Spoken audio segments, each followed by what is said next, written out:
Hi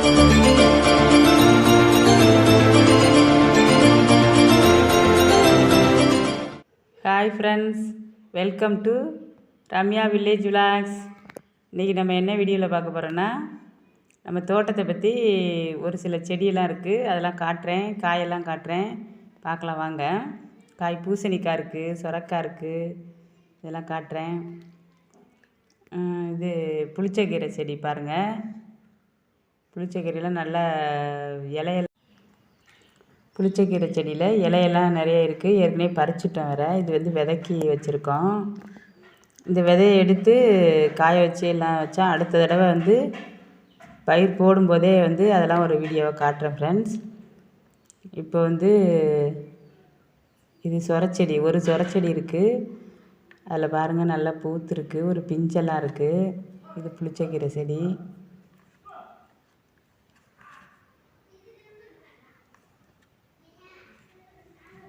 அந்த சொரச்செடி வந்து நல்லா பிஞ்சு விட்டுருந்துச்சுங்களா.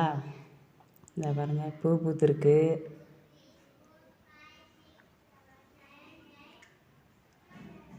இந்த வெயில் நேரத்துலேயும் வந்து இந்த சொரச்செடியெல்லாம் வந்து இருக்கிறது ரொம்ப அபூர்வம் தான். ஒவ்வொரு செடியாக வச்சிட்ருக்கோம். அடுத்தது வந்து வெள்ளை பூசணி செடியை பார்க்கலாம் வாங்க.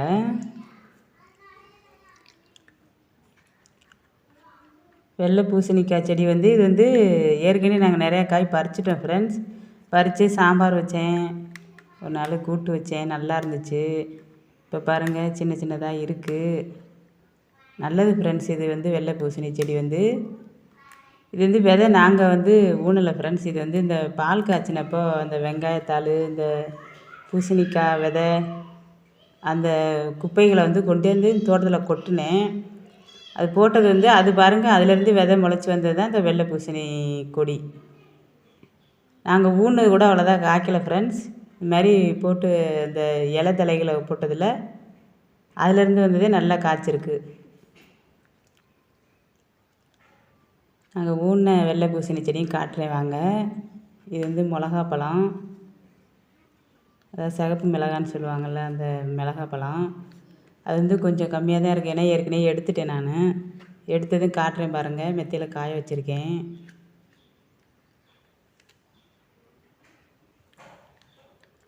இது வந்து நாங்கள் ஊனின வெள்ளை பூசணி கொடி. இது பாருங்கள் நல்லா பிஞ்சு விட்டுருக்கு பாருங்கள். காய் இப்போ தான் காய் முட்டு விட்டுருக்கு. இனிமேல் நல்லா பெருசு பெருசாக காய்க்கும் ஃப்ரெண்ட்ஸ்.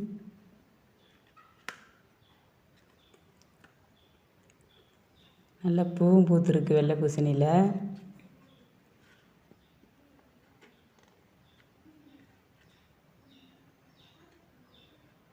இது வந்து இதெல்லாம் வந்து நம்ம சின்ன சின்னதாக ஒவ்வொரு செடி கொடிகளை ஏதாவது ஊனிட்டோன்னா அது வந்து பயிராகிடுச்சுன்னா நம்ம வீட்டு செலவுக்கும் கொஞ்சம் கொஞ்சம் ஏதாவது நம்ம எடுத்துக்கலாம் ஃப்ரெண்ட்ஸ்.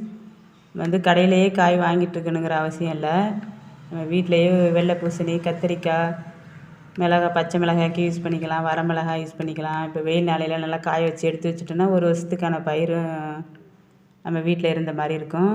இப்போ மிளகாய் பழத்தை பார்க்கறதுக்கு மெத்தைக்கு இப்போ வாங்க. இந்த மிளகாய் பழம் பாருங்கள், மெத்தையில் காய போட்டிருக்கேன். இது வந்து ஒரு வருஷத்துக்கான மிளகாய் பழம் ஃப்ரெண்ட்ஸ், நம்ம வீட்டுக்கு யூஸ் ஆகும். இது மாதிரி இன்னும் நிறைய வீடியோஸ் பார்க்கலாம் ஃப்ரெண்ட்ஸ். பிடிச்சிருந்தால் லைக் பண்ணுங்கள், உங்கள் ஃப்ரெண்ட்ஸ் அண்ட் ஃபேமிலிக்கு ஷேர் பண்ணுங்கள், சப்ஸ்கிரைப் பண்ணுங்கள். Thank you friends.